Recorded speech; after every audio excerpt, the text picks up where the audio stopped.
Entrei, tô dentro. Você tá Entramos! gravando? Ai, nossa, que dificuldade! Nossa, Gi do céu! Caramba! Não entrava Olha, nunca. não, sabe o que é engraçado? É que assim, Ah, vai bem toda a vida. É só fazer a live que começa a dar chabu. não, Entendeu? isso vai ser uma benção, uma benção. Você é maravilhosa. Estava aguardando essa live. O pessoal está aí todo Ai, mundo ansioso para amor, poder falar. querida. Vamos lá, galera. Mônica maravilhosa, psicanalista, terapeuta familiar, lida com vários tipos de conflitos emocionais. E assim, eu vou iniciar agora perguntando para ela quais os principais motivos que ela identifica que leva as pessoas a entrarem para dependência química. Porque assim, eu percebo que a dependência química ainda é um tabu enorme para a nossa sociedade, né? Todos nós conhecemos pessoas, alguém da família, algum colega, algum conhecido que tem, né, essa coisa da dependência química. E para a gente é muito difícil. Eu falo por mim, é muito difícil lidar com um dependente químico. Eu tenho uma pessoa na família, na verdade, tem mais de uma pessoa. E assim, para mim, e olha que eu sou funcionário da saúde, né? Eu trabalho na área da saúde, mas mesmo assim, para mim ainda é difícil lidar com isso. Então, fala um pouquinho para nós, Mo, o que que leva uma pessoa a entrar para dependência química? Quais são os conflitos emocionais que você identifica que são os principais que levam a pessoa para esse caminho? Gi, primeiro, boa noite. Obrigada, querida. Obrigada pelo carinho. Boa noite para todo mundo que está aí, que está entrando, que já entrou. Gi, esse assunto ainda é um assunto de muito preconceito ainda. Até pelos próprios dependentes químicos, às vezes a gente encontra pessoas que têm problema com a dependência química ou alcoolismo e têm preconceito com o próprio problema, entendeu? Porque ainda é um estigma. Então, assim, o que que leva, né? Várias coisas podem levar. Eu até estava pensando aqui num tema para um próximo assunto aí, para falar sobre isso, porque assim, as pessoas, elas, quando a gente fala que tudo está dentro da família, em nenhuma hipótese a gente fala sobre culpa, sobre culpar alguém. Então, as pessoas têm muito medo de procurar ajuda, os pais têm muito medo de levar os filhos para um tratamento, até às vezes quando notam alguma coisa na adolescência, por medo da culpa, por medo de receber uma sentença, a culpa é sua. Porque isso é uma coisa do ser humano, é uma coisa que mãe sente, que pai sente, mãe um pouco mais, né? Porque quando a gente é mãe, o negócio é um pouco maior na culpa. Então, é uma pergunta assim, ó, que todos os pais fazem quando o filho apresenta esse problema. O que foi que eu fiz? Entendeu? Eu, no meu caso, que tive um filho assim, como eu fui uma dependente química, eu não perguntei. Eu já tinha certeza da resposta. A culpa é minha. Entendeu? Então, é muito difícil encarar isso. Então, o que pode levar uma pessoa à dependência química são vários os fatores que podem levar. A gente fala muito da qualidade dos relacionamentos, né? Que dependendo do relacionamento que nós temos na família, da dinâmica familiar, pode sair dali uma pessoa funcional ou uma pessoa disfuncional. Hoje, essa coisa da dependência química tem um nome, né? Que é uma doença, que se chama adicção, e as pessoas que têm esse problema entendem que é um adicto, no caso. Então, ser um adicto, para mim, dentro do meu entendimento, dentro de tudo aquilo que eu já aprendi e venho entendendo, né, me relacionando com tantas pessoas, ser um adicto é ser uma pessoa disfuncional. Porque jamais, em nenhuma hipótese, eu estou afirmando isso, uma pessoa que tem sofrimento com as drogas, com o álcool, ou seja lá com o que for, isso jamais é uma escolha. Eu estou falando de escolha, de decisão, de saber exatamente o que está fazendo. Nós não estamos falando. Aí tem gente que fala assim, mas então a pessoa é retardada, não sabe? Não, não é nada disso. é que as pessoas podem não estar entorpecidas por droga, por álcool, quando fazem besteiras, mas elas podem estar entorpecidas por sentimento.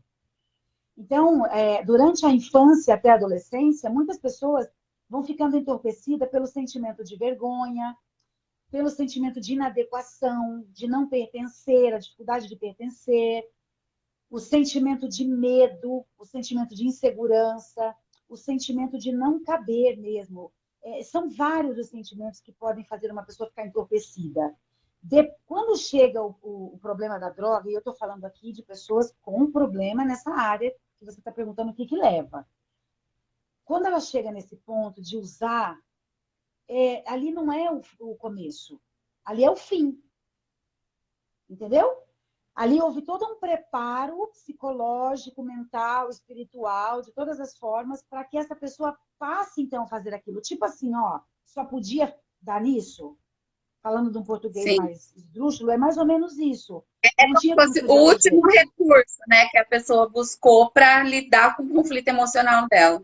Exatamente. Hoje mesmo eu falei com uma pessoa que falou assim, a minha doença, a minha dependência, eu não fiz faculdade porque eu não fui competente e eu não tive determinação o suficiente.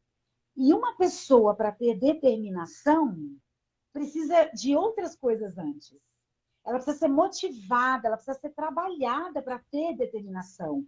Ela precisa ter isso antes. Não é uma coisa que, bom, agora eu tenho determinação e acabou. Não é assim.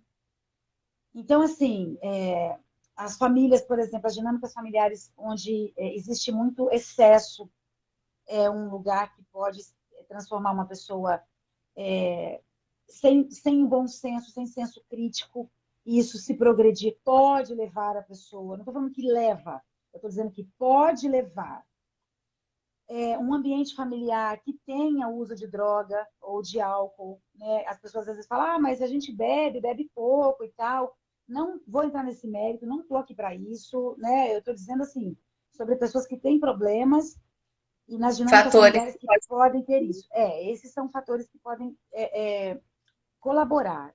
Ambientes familiares onde existe toxicidade, que é falta de respeito, barulho. Mas aí tem um porém. Existem famílias que não tem nenhum barulho, entendeu? Que é extremamente Mas silenciosa. Todo isso mundo que eu ia falar, trabalha, são silenciosos demais. se trata com isso, exatamente. Tudo em Se excesso é trata ruim, assim né? com exatamente. E o que faz a gente ser doente emocional, dependente emocional ou dependente de química, de álcool e tal, é isso, agir nos extremos, sentir nos extremos, pensar nos extremos, entendeu? Tudo nos extremos. Então, assim, um ambiente familiar com falta, muita pobreza, é um ambiente propício. Um ambiente com muita coisa, com excesso, que também Também. não ensina, também é um motivador. Um ambiente com droga, com álcool, com abusos, né? A gente fala de abusos, as pessoas pensam que é só abuso sexual. E existem mil formas Emocional, de né? abuso. Exatamente. O abandono não é só abandono físico, existe o abandono emocional. E isso é assim, a criança que fica em casa, é cuidada pela avó, pela empregada, e os pais estão trabalhando. Sim. E isso faz com que os pais fiquem indignados, porque eu estava trabalhando. Como assim? A gente só dá nome para as coisas. Quando um dependente químico, um doente, um adicto procura ajuda ou está bastante perturbado, ele tem a tendência a atribuir a ele próprio o mal que ele está fazendo. Mas nós somos frutos do meio, do nosso meio. Qual é o meu meio? É um meio tóxico? É um meio de muito barulho, de muita briga, de falta de respeito? Ou é um meio silencioso, onde as pessoas, está cada um no seu mundo, mas aqui as pessoas têm o mínimo, o básico da educação do respeito, mas ninguém sabe de ninguém. Então é um meio silencioso, entendeu? Isso me faz pensar muito na questão da constelação familiar no quesito de pertencimento. Quando a pessoa não se sente pertencente, aí ela entra em conflito, né? Exatamente. Porque nós precisamos, todos nós, todo ser humano precisa de gente na vida dele. Nós não somos nada sem as pessoas. Nós precisamos de uma comunidade para que a gente tenha o senso de humanidade, o nosso senso de humanidade. Uma pessoa, geralmente, que está nesse caminho das drogas ou da dependência emocional, porque muita gente acha que quem tem problema é quem está usando droga, quem está bebendo, quem está debaixo da ponte. Não, tem muita família bem-sucedida, educada, assim, muito bem informada, sofrendo de problemas assim e que não sabe que pode ser solucionado, entendeu?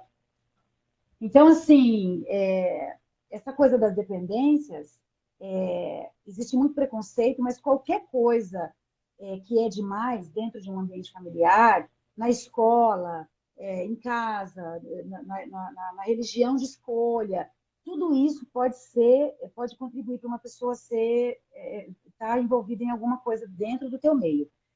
Uma Então, separação, onde os filhos, por exemplo, podem não saber gerenciar o que sente, ou a morte de alguém, o pai, a mãe, uma avó, e essa criança ou adolescente não é ajudado a sentir o que ele sente, isso pode ter um dano irreversível muitas vezes, entendeu? Mas tudo começa com o emocional. Sempre com o emocional. então, A maneira como a pessoa se isso vê. me faz pensar também na dependência emocional que é muito camuflada, né? Porque a gente fala muito da dependência química e tal, mas hoje eu percebo que uma grande porcentagem da sociedade tem uma dependência emocional que é camuflada muitas vezes pela fuga, pela pessoa achar que ela não precisa de ninguém, às vezes, né? Ela ser uma pessoa mais introvertida, e outras, às Sim. vezes, extrapola também, né? São aquelas pessoas que se dizem serem mais extrovertidas, mas que também têm lá Exatamente. camuflado um problema emocional. Então, assim, eu percebo que as pessoas... E aí entram em relacionamentos abusivos, né? Familiares, afetivos, mas... Exatamente, exatamente. E fica muito fácil, porque a pessoa que tem dificuldade emocional, tudo tá, a raiz toda está sempre na autoestima. Uma pessoa com autoestima, ela tem critério para escolher amigos, para escolher namorado, namorada, para escolher emprego, para saber o que é da vida. Eu não estou falando de perfeição, mas uma pessoa com personalidade e que faz escolhas saudáveis é uma pessoa que tem autoestima.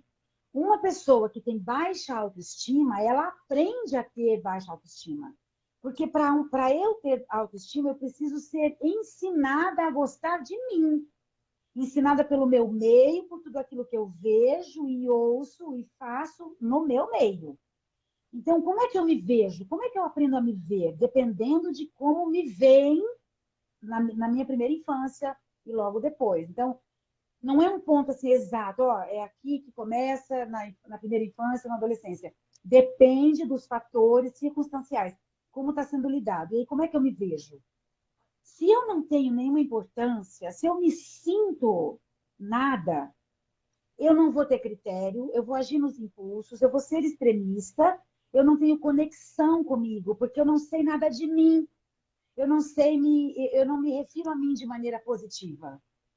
Então, aí é onde entra a vergonha, então eu já começo a ficar, muitas vezes eu posso ter timidez, ou a própria vergonha mesmo, que a gente chama de vergonha tóxica, quando é uma vergonha doentia, mas é a coisa do pertencimento, é como eu me vejo, é o que eu vou passar para os outros.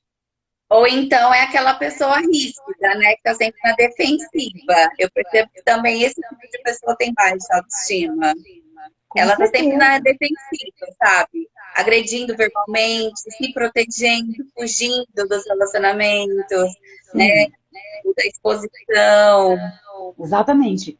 Eu, por exemplo, eu fui bem treinada pelo meu meio, eu fui bem treinada para entender o seguinte, né? Eu me tornei bastante autossuficiente, já na vida adulta. E assim, como é que uma pessoa se torna autossuficiente? Geralmente, ela aprende que é para ela se virar. Ela aprende pelos fatores. As pessoas não precisam dizer se vira. As situações dizem se vira. As coisas que acontecem é que dizem assim, ó, não tem nada aqui para você, não tem ninguém aqui para você, se vira, entendeu? E aí eu aprendi a me virar de todas as formas equivocadas que uma pessoa pode se virar. Mas isso faz com que eu desenvolva padrões de comportamento, por exemplo, autodestrutivo, porque eu demoro para pedir ajuda. Se eu estiver pedindo ajuda, hoje isso não acontece, porque eu aprendi, né, eu aprendi sobre isso. Então, eu peço ajuda mais rápido hoje, se eu precisar, eu não demoro tanto. Mas eu me tornei uma pessoa extremamente solitária e autocentrada e também autossuficiente, porque ninguém é bom o bastante para me ajudar. E isso é um defeito de caráter, mas às vezes é um padrão de comportamento, não é só um Sim. defeito, às vezes é um estado de espírito. Então, isso que você falou, né, vários tipos de personalidades que não são nossas, mas padrão de personalidade da doença, das doenças da dependência. Entendeu? Tem uma frase que diz assim, né? Tudo depende da maneira como você lida com os acontecimentos. E eu percebo que existem dois padrões. Por exemplo, uma criança que cresceu num ambiente onde o pai era alcoólatra. Tem dois tipos de comportamento que ela vai adotar. Sim. Ou ela vai falar, eu não quero minha vida, eu não vou colocar nenhum álcool na minha boca, ela se torna aquela pessoa que até às vezes critica quem bebe, é totalmente, né, arredia a bebida. Sim. Ou então ela se torna aquela pessoa que totalmente toma aquilo para a vida e se torna uma alcoólatra. Isso em relação a várias situações, né? Sim. E aí, com questão do emocional, eu percebo que é a mesma coisa. Tipo, a criança que ela não foi protegida, ou ela se torna um adulto muito autossuficiente, ou ela se torna aquele adulto vitimista. Ai, Coitadinha. nada dá certo pra mim, ninguém gosta de mim, ninguém cuida de mim, ninguém olha pra mim. Então, só tem duas situações, ou uma ou outra a gente toma pra si, né? Isso determina como foi, de acordo com o que foi elaborado lá na sua infância. Exatamente, Gi. E uma coisa muito legal disso que você está falando, sabe o que é? É que qualquer que seja a posição que essas pessoas tomarem, elas não são flexíveis. Elas são extremistas. Então, assim, Sim, ou o cara, ou a pessoa vai beber, vai chutar o balde, mas antes de sim. beber é um aluno que não gosta de estudar, que não come na hora certa, que não dorme na hora certa, que não gosta geralmente de tomar banho, é meio desleixado, digamos assim. Ou então vai ser metódico, tira 10, faz tudo bonitinho, sabe? A coisa anda redondinha.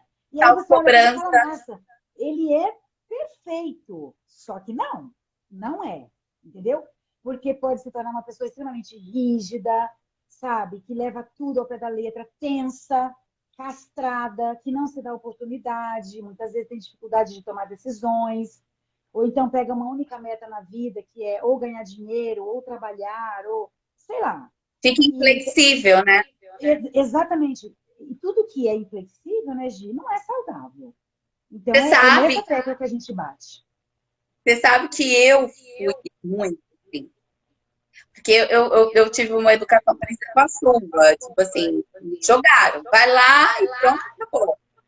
E aí eu cresci igual você, muito autossuficiente, muito independente desde Sim, pequena. sim, Eu sim, era uma pessoa muito flexível, muito rígida, mas assim, não era só com as outras pessoas, era comigo mesmo. Eu tinha uma autocobrança exatamente. em excesso, porque eu É uma tinha que dar exigência. certo, Sim, né? sim, é isso mesmo, Gi. Quem É isso sofre mesmo. é a própria pessoa. Sim, exatamente isso. E assim, enquanto ela não entende a origem do problema, não olha para isso, ela vai ficar Oi, capengando na vida. Deu uma travadinha, Gi. Acho que tá voltando, oi, será? Bom, aqui para mim tá tudo bonitinho. Enquanto a pessoa não olha para esse problema, para aquilo que está acontecendo e fala disso, resolve isso, faz amizade com isso, não adianta que não vai viver saudável em nenhuma área de relacionamento, porque o relacionamento que eu percebi que foi mais difícil de desenvolver e ainda desenvolvo é comigo mesma. Então, assim, eu hoje consigo ter conexão comigo a ponto de sentir qualquer coisa, e falar, opa, o que está acontecendo aqui? Por que eu estou desse jeito? Como se fosse um corpo estranho. Antes de qualquer coisa que vier, eu não consigo saber e dar nome a nada, porque eu não me conheço. A gente agia muito no automático, né? Sem ter uma autopercepção. Exatamente, querida, exatamente, é bem isso. Então, assim, eu penso que não só a dependência química, mas tudo aquilo que faz com que uma pessoa não esteja feliz nas suas relações, deve provocar nessa pessoa, alguma coisa deve provocar nela a busca pela mudança, a busca por algo que mude esse caminho, entendeu? Não existe mágica. E ninguém esquece passado. Todo mundo tem um passado e tem uma história, né? Sim, E, é a coisa então, de ressignificar o que aconteceu, né? Eu percebo que, assim, nós não somos educados para o autoconhecimento, para nos olhar.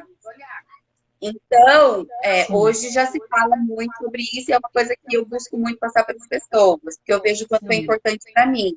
Então, assim, quando você aprende o autoconhecimento, se olhar, se conectar com você, você começa a perceber quais são as suas atitudes que não estão legais. E perceber também, tipo assim, pô, a vida não tá fluindo para mim da maneira como deveria, não tá leve, né? Seja nos relacionamentos familiares, profissional, afetivo exatamente. amoroso. Então, peraí, tem alguma coisa errada. Não é com as outras pessoas, é comigo. Então, eu vou olhar para mim, vou me perceber o que é que está errado em mim, né? Não é nem errado, quais são os conflitos, quais são as sombras, quais são Exatamente. traumas meus que eu preciso olhar e ressignificar para mudar a minha maneira de interagir comigo mesmo, né? Sim. E às vezes a maneira como as pessoas se veem é tão implacável que eu tenho falado muito disso, que a maioria das pessoas, elas procuram ajuda dizendo assim, eu tenho um problema e eu devo estar fazendo alguma coisa errada. Ou eu estou com ansiedade, ou eu estou precisando ver outro tipo de emprego, ou eu estou precisando mudar, sei lá, de casa, de profissão, qualquer coisa. Elas não conseguem entender que é o meio, entende? Então, são muitas as pessoas que atribuem a si mesmas os danos que elas têm vivido, sabe? A sua disfunção. E, na verdade, quando a gente descobre, por exemplo, falando de mim, quando eu descobri que eu não era a causadora do meu próprio mal, eu não precisei culpar ninguém. Mas eu senti muito, assim, uma paz que não dá para explicar. Eu me absolvi. E aí, é isso que você falou sobre a conexão consigo mesmo, faz com que a gente entenda quais são as nossas necessidades, quais são as minhas necessidades. Por que é que eu não tenho critério para estar com pessoas, para levar alguém para minha casa, para arrumar um emprego? Por que que qualquer coisa serve? Por que que eu sou tão impulsiva nas decisões que eu tomo? Por que que eu não elaboro nada? Por que que eu funciono desse jeito? Isso não é para ser desse jeito. Isso não é saudável. Mas quando a gente vive uma vida inteira assim, é muito difícil acreditar que não é assim que deve se viver, né? Então, eu tenho contato com as minhas necessidades quando eu paro para olhar para mim. Mas existe uma versão de mim que é a que eu conto, e existe a versão, muitas vezes, que é a real, a verdadeira. E para isso eu preciso de uma pessoa lúcida que olhe para a mesma história com outra perspectiva. Porque senão eu fico sem saída, né? Tem muita gente que fala assim, ó, a resposta está dentro de você. Olhe para dentro de você. Cara, se eu olhasse para dentro de mim e buscasse resposta, eu ia só ver coisa muito ruim. Então, as respostas não estavam dentro de mim. Dentro de mim tinha muito vazio, muita tristeza, muita solidão, muito tudo de negativo. Então, as respostas estão fora de mim por algum momento, mas está dentro de mim quando diz respeito à minha história.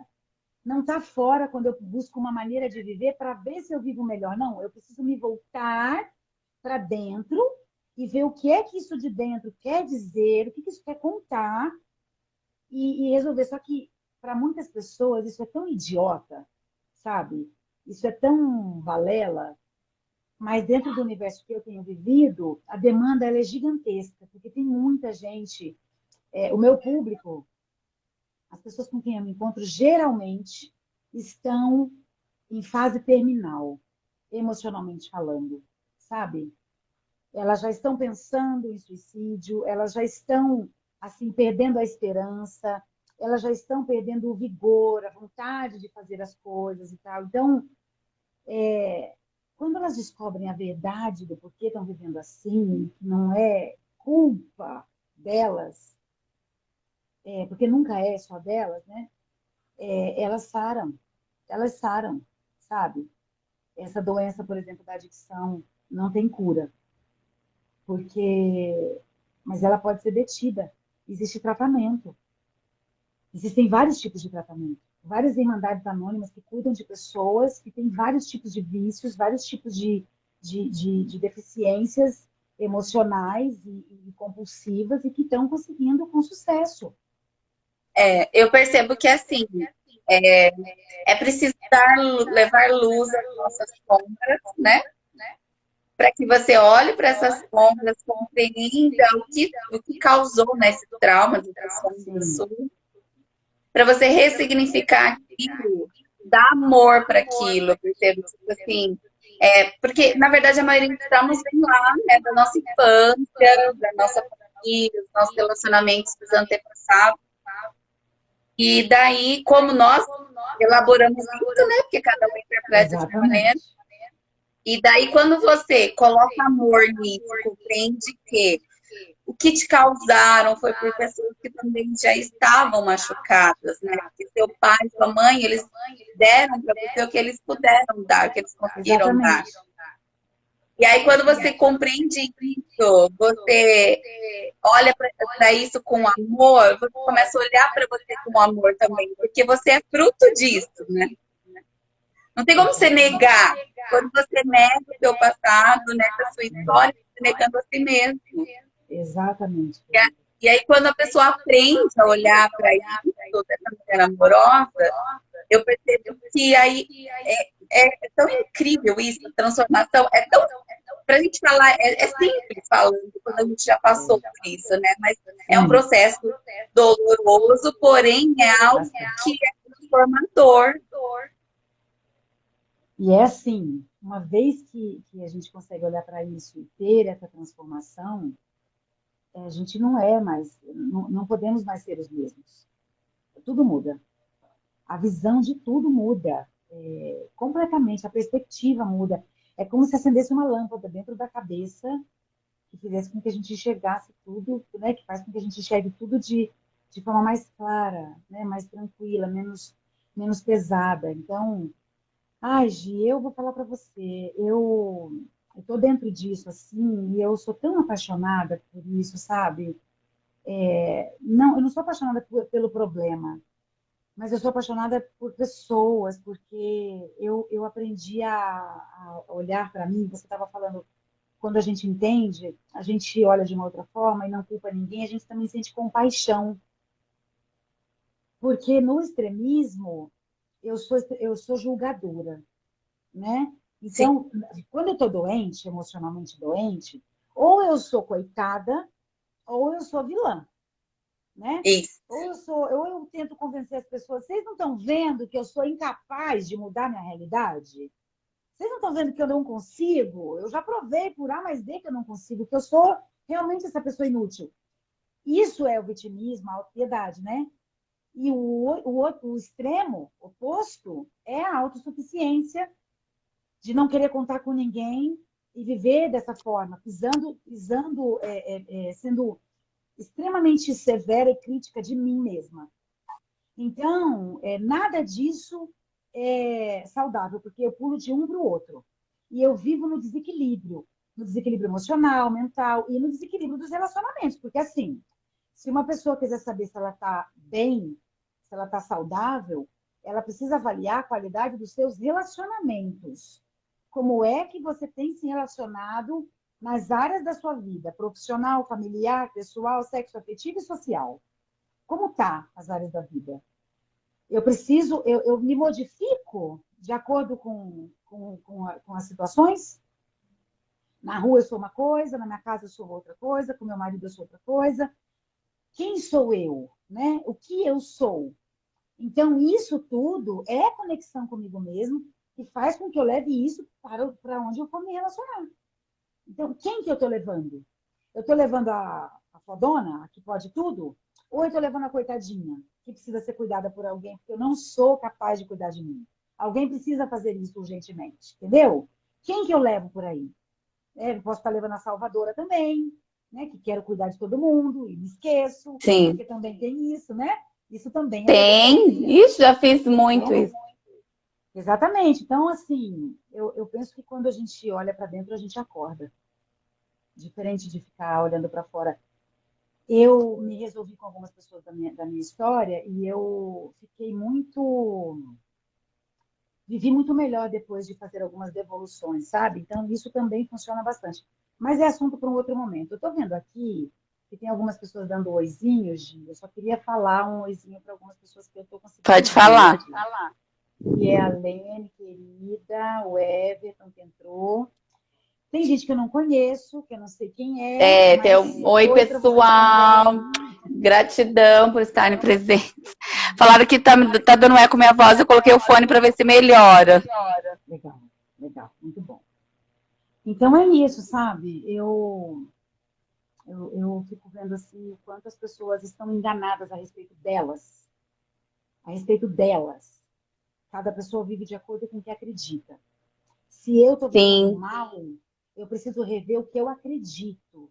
Como é que eu me vejo? Por exemplo, uma coisa que tem acontecido muito, que eu acho muito legal falar, porque a gente uhum. sempre conhece alguém passando por isso. Gi, olha só. As pessoas que trabalham a vida inteira, tipo, elas passam a se aposentar em torno de 60, 65 anos, homens e mulheres.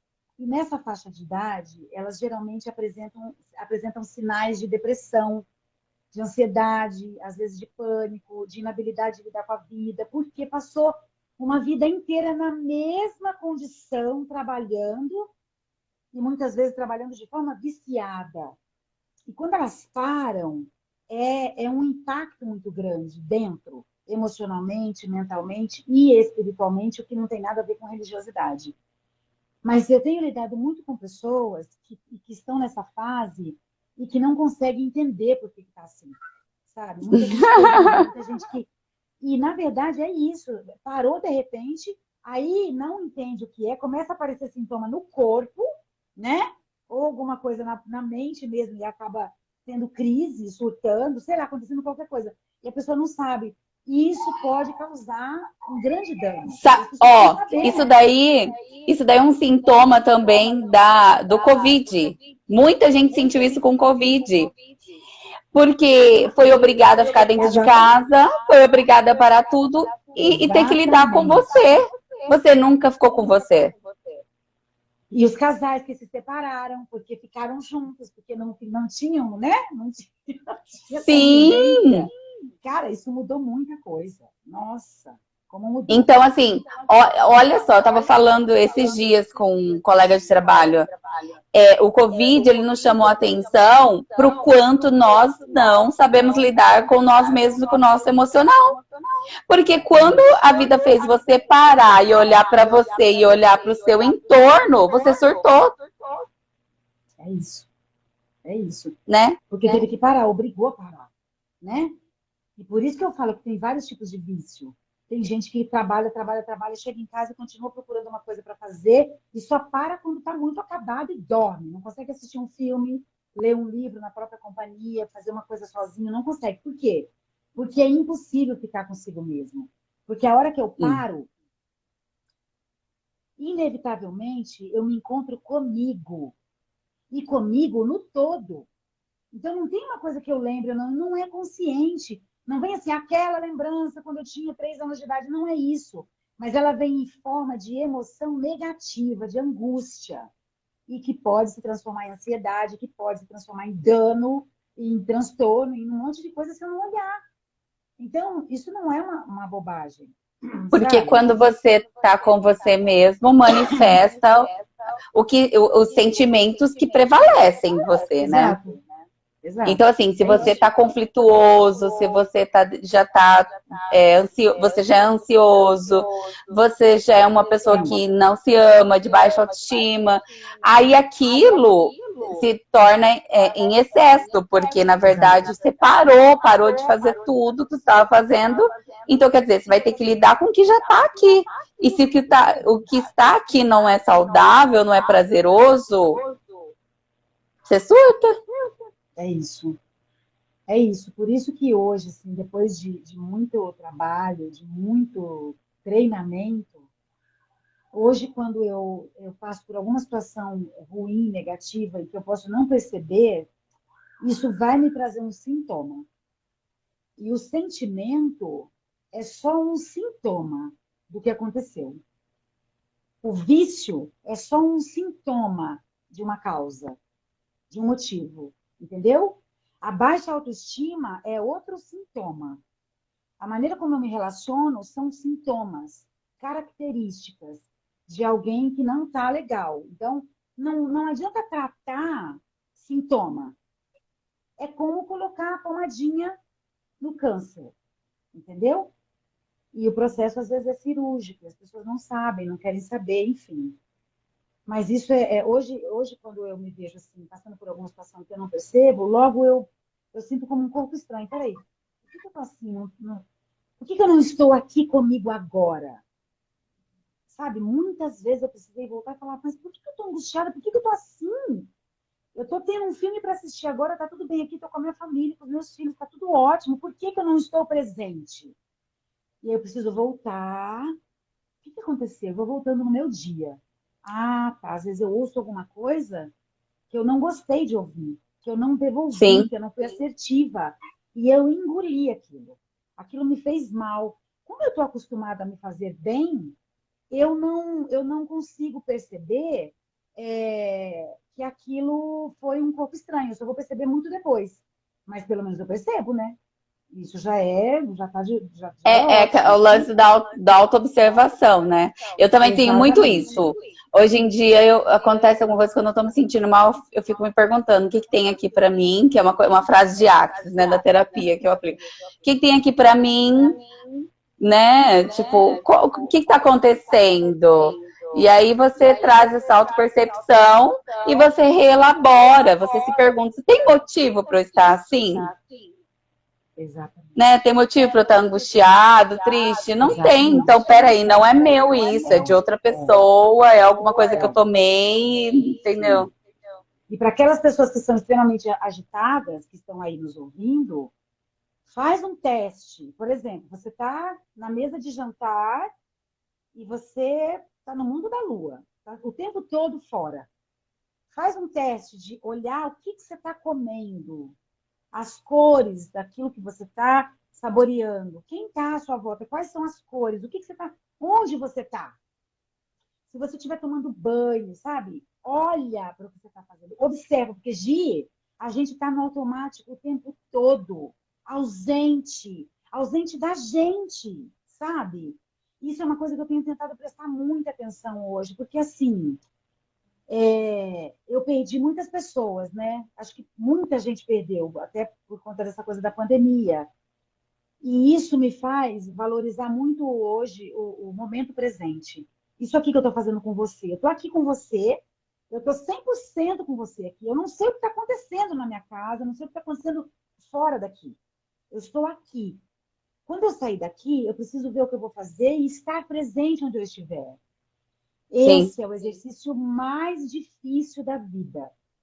Mas todas as terapias, todos os tratamentos, a intenção é levar para isso, para o aqui e agora. Porque a maioria dos conflitos que as pessoas têm, a maioria das doenças, dos transtornos, das dificuldades, é porque eu fico lá na frente ou lá atrás.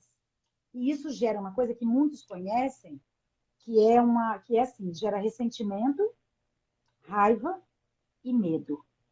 Ressentimento do passado, raiva do presente e medo do futuro.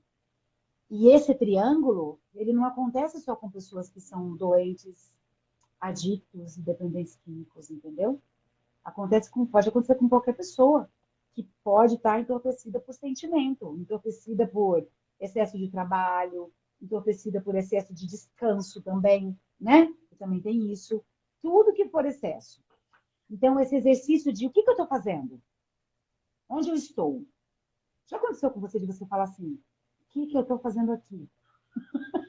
Já, São opa! momentos que a gente se dá conta, não é verdade? Você fala, caraca, que eu estou fazendo aqui? Ou então, nossa, não acredito que eu Você fiz sabe isso. que eu assisti um filme, nossa, agora eu esqueci o nome do filme, mas ele falava assim, o cara, que nossos maiores conflitos, né, durante a nossa vida é aprender a lidar com o amor, com o tempo e com a morte. E aí eu parei para pensar, falei assim, cara, mó verdade isso, né? Porque a gente, no fundo, vive a vida inteira buscando pelo amor, amor dos nossos pais, amigos, das pessoas que nós nos relacionamos e amamos, relacionamento afetivo Exatamente. amoroso, e correndo atrás do tempo, né? É isso. E com medo da morte. É isso. Quando, na verdade, nós deveríamos amar mais, aproveitar melhor o agora, que aí você está aprendendo, aproveitando seu tempo, e entender que a morte faz parte, não ter medo. Quando eu olho para a morte como algo natural, eu vivo melhor minha vida. Exatamente. Quando, né, com maior qualidade de vida. Mas, Gi, olha só, é óbvio isso que a gente está falando, mas tem muita gente que não concorda, que nós Sim. só temos este momento aqui. Nós não temos mais nada. Só isso aqui é real. Esse momento agora. Isso é real. Eu não sei o que vai acontecer mais tarde. Eu não sei se eu acordo amanhã. Eu não sei de nada. E isso não é para ser um problema. É para ser um alívio. Porque você já pensou se a gente soubesse tudo que vai acontecer? Não dá nem para pensar. Pelo amor de Deus. Né? Eu, como sou uma pessoa extremamente controladora, eu gosto de ter o controle de tudo. Mas essa coisa do tempo é um alívio não saber o que vai acontecer. Então, deixa eu me entregar, deixa eu fazer o melhor que eu puder, deixa eu viver aqui, deixa eu, né? Deixa eu falar o que eu preciso falar, Sabe deixa que eu decidir o que eu preciso decidir. Fala, Gi. ficar aqui de um tempo para cá, né? E quando eu percebi que eu sou uma pessoa muito controladora, eu comecei a ter uma suavidade maior no dia a dia, sabe? Com a vida e com a circunstância. E assim, aí eu detecto quando eu tô querendo controlar muito as coisas e solto, né? Porque assim, nós achamos que. Porque assim, eu achava, o meu autocontrole eu identificava como sendo uma pessoa muito correta, que gostava de prever as coisas, né? Ser uma pessoa mais precavida. Não, mas no fundo é controle. É controle, né? É controle, Totalmente controle, controle de tudo. Você quer ter o controle de como as coisas vão acontecer lá na frente, como vai ser o hoje, e você acaba se tornando inflexível. Exatamente. É isso mesmo. Por isso que as pessoas que são dadas demais pode ser um extremo, mas a pessoa fechada demais também é um extremo, que não é saudável. Porque o certinho, Gi, tem muita gente tirando 10 adolescentes, eu sempre falo sobre isso, que os professores olham assim, ó, e não vê nenhum problema, porque não está escrito no rosto de ninguém. Mas são, às vezes, pessoas que estão vivendo o caos na vida delas. Interno. E ninguém sabe, são pessoas silenciosas. Interno. Isso, então isso que você está falando é bem por aí. Por exemplo, a pessoa que é tímida. Eu lido muito com adolescentes tímidos, que a gente trabalha a questão da vergonha, porque eles têm dificuldade de apresentar um trabalho, de falar na sala de aula, de ser líder de classe, e por aí vai. E aí, às vezes, eles falam assim, Mônica, eu tenho muito medo de como as pessoas me veem. Então, eu passo pelas pessoas e, às vezes, elas me chamam de arrogante, de metida, de esses nomes aí que estão usando hoje em dia, né? Esses adjetivos. Então, assim, e a pessoa fala, eu não sou desse jeito, eu quero aquelas pessoas perto de mim, mas eu não sei o que dizer, eu não sei como chegar. Eu morro de medo de chegar e eu prefiro não ir, porque eu tenho certeza que eles não vão me receber bem. Eu já espero pelo pior. Gi, isso é sério, entendeu? E é essa coisa que você está falando aí, da rigidez. muitas vezes começa assim só com a timidez. E tem gente que acha que não é tímido, né? Ele é tão bonzinho e tal, e não tem nada a ver com bonzinho, né? Não consegue ser ela mesma, né? Não consegue se soltar. Não. E outra coisa, isso daí também é um excesso de autocobrança, de autocrítica, que a pessoa, ela quer ser perfeita. Então, se eu me expor, eu vou ser criticado, porque quando eu me exponho, eu corro o risco da crítica, né? E de ser rejeitado. Então, assim, é melhor eu não me expor, eu me esconder. As pessoas não sabem quem eu sou, não vão me rejeitar e não vão me julgar. Exatamente. Então, assim, a pessoa não foi educada a ser ela mesma e a lidar com críticas e julgamentos. É isso. Porque a vida inteira você vai receber crítica e julgamento. Exatamente. Mas a maneira como eu me vejo vai fazer toda a diferença de como eu vou lidar com essas críticas e julgamento, não é verdade? Sim. Eu posso receber como verdade absoluta, ou posso deixar que as pessoas apenas digam o que elas quiserem dizer e é só o que elas estão dizendo, né? Hoje dá para ser um pouco assim, sabe? Mas é muito interessante isso que você está falando, porque a gente pensa que às vezes é só a gente que tem esse tipo de problema, mas em volta de nós tem muita gente mal resolvida emocionalmente desse jeito. Eu vou falar que assim, eu acho que 80% da sociedade sofre com conflitos, né, com traumas que nem enxergam, não sabem que existe. Exatamente. É isso mesmo. E dependendo de como é, se você falar que é trauma e que é da infância, que está no passado, a pessoa fala assim, ah, então eu sou coitadinho. E se já é uma pessoa com tendência ao vitimismo, ela às vezes não quer melhorar. Porque tem muita gente que não quer melhorar, você sabia? E na verdade, assim, nós temos o hábito de estar sempre querendo estar na zona de conforto. E assim, você olhar para seus traumas e bloqueios e se autodesenvolver vai gerar um desconforto enorme. E muitas vezes eu tenho ganhos em permanecer na zona de conforto. Por quê? Se eu me coloco na posição de vítima, vai ter sempre alguém fazendo por mim. Exatamente. Então, olhar para o meu vitimismo e sair do vitimismo vai fazer com que eu perca essas ajudas, as pessoas que cuidam, que fazem por mim, que me olham como coitadinho. Então, assim, será que eu quero sair disso? Eu era assim. E também tem o oposto. Se eu sou aquela pessoa autossuficiente demais, rígida, olhar para isso e sair disso vai me trazer para vulnerabilidade. Será que eu quero ser vulnerável? Será que eu quero que as pessoas saibam que eu também sofro, que eu também tenho lá os meus traumas, meus bloqueios, tenho minhas dificuldades? Então, os dois opostos, né? Mas os dois têm a ganhar e têm a perder. Exatamente. É isso mesmo. É isso mesmo. Mas tem aquela coisa que as pessoas precisam entender.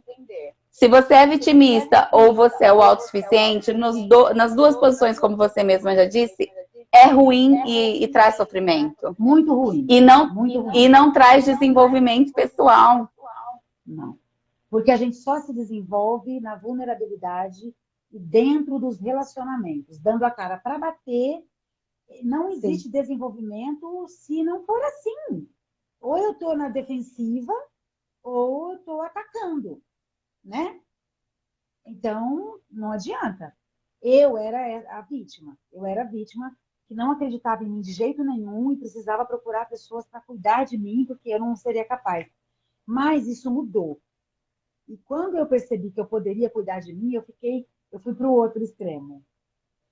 Não preciso de ninguém. Entendeu? Por que eu quero essa pessoa junto comigo? Não preciso dela.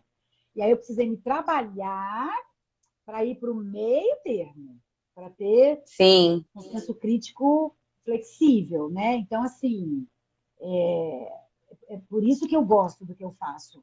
Eu vivi na carne todas essas coisas muito ruins Sim. Dependência emocional, fundo de poço, nossa, tudo de muito ruim. Mas hoje eu tenho experimentado tanta coisa boa por dar cara para bater, e vou te falar, eu me decepciono ainda e me frustro ainda com as pessoas e vou continuar quebrando a cara, mas eu prefiro continuar também tendo essa aventura que é me relacionar com as pessoas, porque eu não volto para trás mais. Não volto. Lá, Eu naquele lugar, de jeito percebo, nenhum.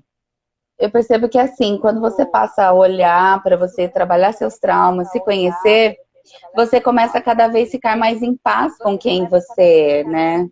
Com as suas raízes, suas origens, com as suas escolhas, com o estar vulnerável. Eu escolho estar vulnerável, porque eu preciso em algum momento estar vulnerável. E ao mesmo tempo existe um Exatamente. momento que eu preciso ser forte, né?